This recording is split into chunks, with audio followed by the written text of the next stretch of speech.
Okay, this is a response to ApologeticsMan's latest series on the Noachide laws.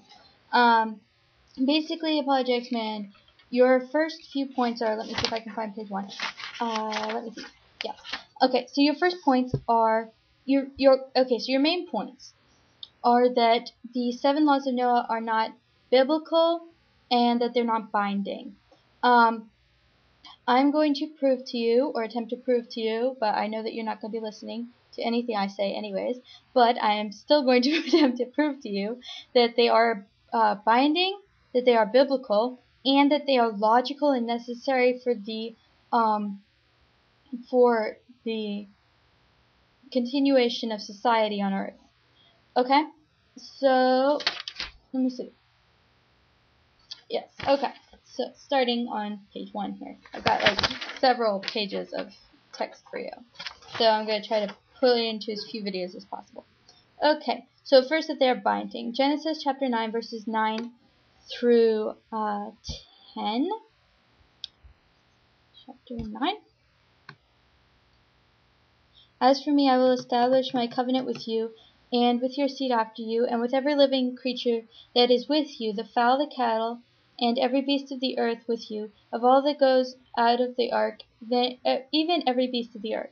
Okay, so, and verse 11, and I will establish my covenant with you, neither shall all flesh be cut off any more by the waters of the flood, neither shall there be any more flood to destroy the earth. And God said, this is the token of the covenant which I made between me and you and every living creature that is with you for perpetual generations. What does that mean for perpetual generations? Literally in Hebrew means forever. And that means until there's no more human generations, until the generations of Noah are no more. Okay. The covenant is placed between God and man, and between man and animals. Our existence on this earth isn't limited to us, and our actions affect not just ourselves, but the world around us and our environment.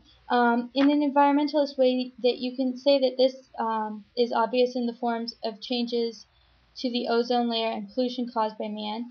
And in a more spiritual way, you can see this in, for example, the case of the land of Israel, which is imbued with such holiness that it vomits out its immoral inhabitants.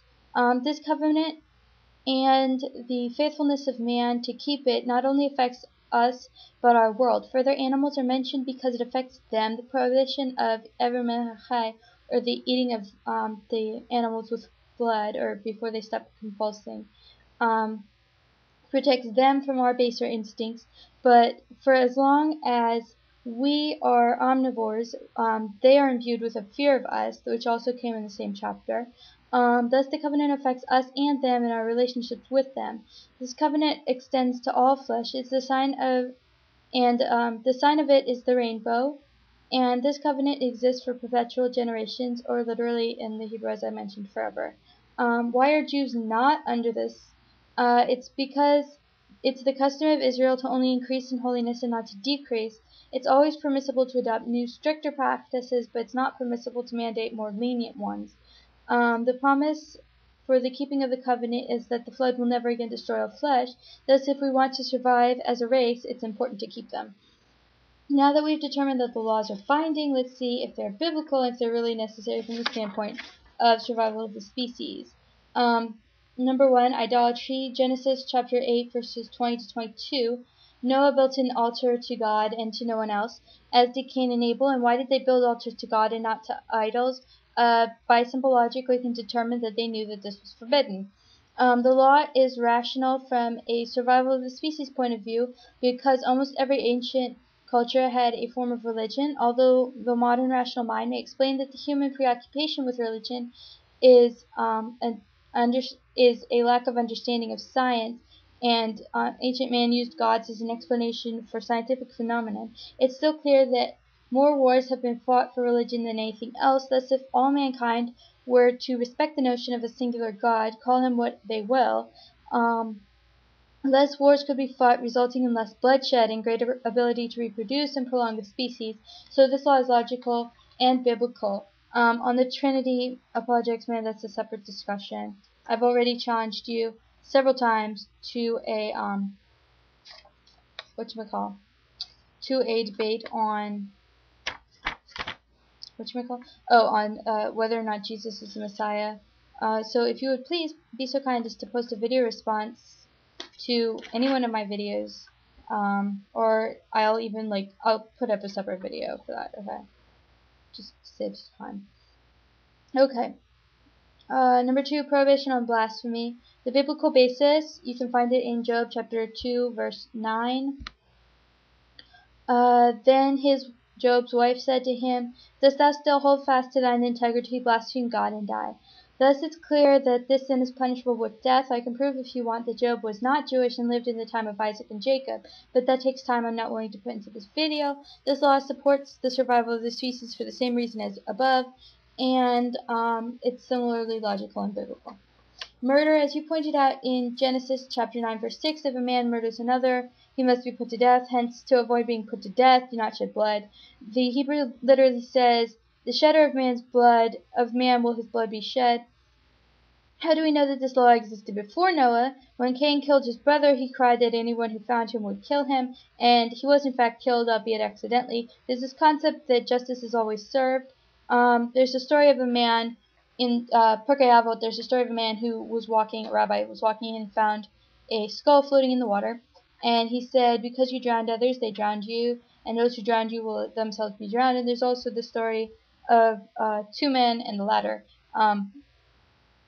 There's this concept that if a man kills another accidentally, and a man who kills somebody intentionally, they'll meet at an inn, and the one will be climbing up the ladder, and the one who killed somebody unintentionally will be sitting below the ladder, and the one who killed somebody intentionally is sitting below the ladder, and the one who killed somebody unintentionally is climbing the ladder, and the ladder breaks and the man falls down, and they both die as punishment for their respective crimes. Okay. This law is necessary for the preservation of the species, because if we all go around killing each other, there wouldn't be many of us left, and there would be no reproduction. Sexual promiscuity, Omidyasher explains this, but I'll go over it too. Genesis chapter 2, verse 24 lays out 5 of the 6 prohibitions. Therefore shall a man leave his father, prohibits a father's wife, and mother, prohibits mother, shall cleave unto his wife prohibits another man's wife, and also prohibits another man who cannot be his wife. And the two shall become one flesh, prohibits animals, because they can't become one flesh. Then in Genesis chapter 20, verse 12, Abraham says that of Sarah that she is his sister, the daughter of his father, from whence we understand the prohibition on marrying your mother's children. These laws are logical because for the preservation of the species, because incest leads to sickly freak babies, and bestiality and homosexuality don't produce offspring and don't further the species. Also, adultery leads to jealousy and murder, not good for the species. Draining all the blood will make sure the animal is fully dead before you start to eat it. Actually, whatever min hachai means is that the animal must fully stop convulsing before you begin to cut it. It might be surprising to you, but Ever min hachai is still in practice by KFC, so pour out the blood of the animal, and we'll make sure it's dead before you cut it up. As I pointed out in my introduction, these laws are between God and man and beasts, and they're supposed to be carried out so that the world can be in harmony.